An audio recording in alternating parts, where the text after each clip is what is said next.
Here's Brody Brazil.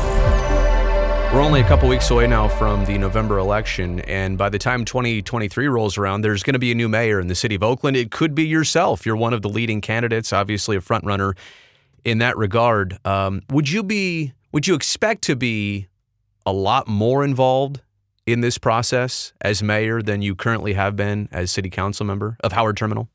Oh, absolutely. I expect to be very hands-on on this and other transformational projects that have the potential to, change the economics within our city, to change the image that we have, or at least strengthen that image, both nationally and globally. So I will be very hands-on, looking forward to moving forward a win-win solution, as we have talked about before, that ensures Oaklanders benefit significantly while also keeping the A's rooted here so that we continue to have the green and gold representing the town.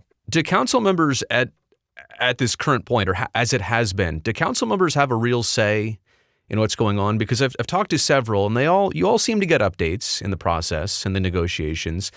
Do you feel like when you give feedback, it actually kicks in, or are you mostly monitoring the situation of negotiations? I'll say a little of both. We, as council members, don't have the ability to direct staff, and that includes directing the negotiations at the table. But Right. at the same time, they know that council members make the final decision. You'll as to be whether voting on things it, move right? forward or not. And Right. so it is in everyone's best interest to make sure that concerns that are raised by council members and issues that are lifted up are actually addressed and managed, because you don't want to end up at the point of vote where things could have been avoided or addressed, but they weren't. So there is that leverage that does exist. But again, we're not, as council members, at the table in those negotiations every day or every other day. And just to circle back, I mean, you need an agreement, which is what's being negotiated, before you can have a binding vote as a city and a city council.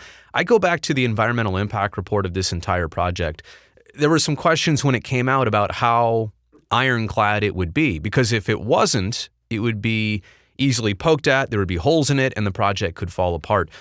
I think what you're saying there is negotiations here have to be so well done, so well built, that it can withstand criticism, it can withstand opinions, and ultimately it can get the vote because it has been negotiated so well. Is that basically it? That is absolutely correct. And that's one of the reasons why, if we go into extra innings, it makes sense, because we want to make sure that we have the tightest possible agreement, ensuring that the benefits that are necessary for the town, and ensuring that there aren't going to be holes that can be poked through, or that we end up with an albatross deal like the Raiders deal that we're still paying for today. So 2023 does not ruin the prospect of a ballpark at Howard Terminal, because I do feel like for most of the summer we were feeling that way, like, if this doesn't happen with the current council and the current mayor, there might be some issues. Your thought on 2023 for a potential vote is what? I am optimistic. I believe that we are still in a good place where we can deliver that win-win that we're seeking.